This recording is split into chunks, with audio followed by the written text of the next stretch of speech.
Ceritanya si paling salah jurusan pengen ngerasain gimana rasanya menjadi si paling pintar. Aku inget banget dulu pas masih jadi mahasiswa baru, waktu pertama kali dapat kuliah anatomi, aku ngerasa dosennya kayak ngajar pakai bahasa alien cuy. Karena banyak banget istilah yang aku nggak paham. Jadi selama 2 jam kuliah itu tanganku sambil pegang HP, buka Google, nyari arti istilah-istilah yang diomongin sama dosennya. Habis itu aku baru nyambung, oh maksudnya gini toh. Nah setelah tahu kayak gitu, besoknya sebelum kuliah aku coba baca dulu materinya sambil nyari ada nggak ya istilah yang aku belum paham. Kalau ada ya dicari dulu artinya. Jadi besoknya pas pertemuan kuliah aku udah bisa nyambung apa yang disampaikan dosen.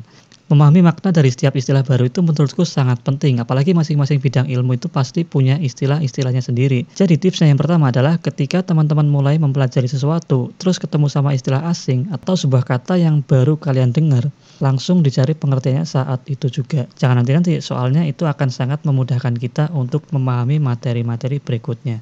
Sebelum lanjut ke tips yang kedua dan ketiga, aku mau kasih tahu dulu kalau video ini disponsori oleh tombol subscribe. Tombol subscribe merupakan salah satu sarana menyampaikan bentuk dukungan kepada pencipta karya atas karya-karyanya yang bisa kita nikmati secara gratis. Jadi buat kalian yang belum subscribe channel ini, aku minta tolong buat subscribe dulu ya, dan terima kasih yang udah subscribe. Yang namanya ilmu pengetahuan itu pasti sistematis, ada tahapan-tahapannya. Biasanya kita akan kesulitan memahami materi C kalau kita belum paham materi B. Apalagi materi A-nya aja belum paham. Nah ini pengalamanku waktu dulu aku mau mulai belajar EKG. Jadi EKG itu alat buat periksa kelistrikan jantung yang pakai kabel ditempel di dada terus nanti hasilnya kayak gini. Waktu itu aku beneran nggak paham nih cara bacanya gimana. Jadi pas mau ujian saking bingungnya aku cuma ngapalin morfologinya aja, bentuk-bentuknya aja.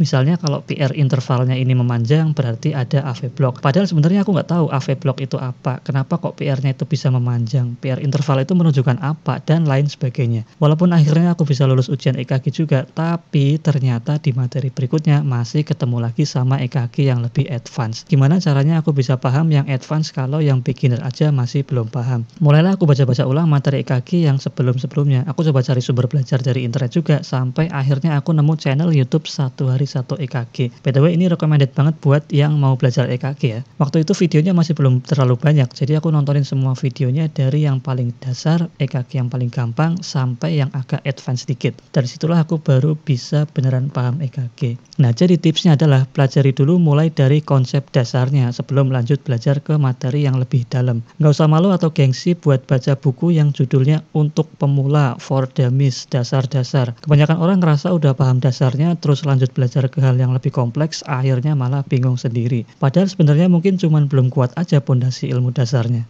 Tips yang ketiga, kombinasikan sumber belajar yang kalian sukai. Zaman sekarang sumber belajar itu bisa didapetin dari mana aja. Kalian bisa belajar dari buku fisik, buku elektronik, PPT, catatan teman, video YouTube. Tips ketiga ini nyambung sama contoh di nomor kedua tadi yang aku berusaha memahami EKG. Jadi karena aku lebih suka nonton video daripada membaca, aku coba cari video tentang materi-materi EKG di YouTube sambil dikombinasikan dengan materi yang aku dapat dari dosen dan materi dari buku. Jadi tipsnya adalah jangan cuma belajar dari satu sumber aja, tapi kombinasikan dan sesuaikan dengan gaya belajar yang kalian sukai. Kalau yang nggak suka baca, cobalah cari sumber belajar yang banyak gambar ilustrasinya. Kalau yang suka diskusi, kalian bisa bikin kelompok diskusi sama teman-teman atau join komunitas yang membahas materi-materi yang sedang ingin kalian pelajari. Kalau menurut kalian kira-kira cara mana yang paling efektif? Coba komen aja di bawah. Terima kasih yang sudah menonton, jangan lupa subscribe.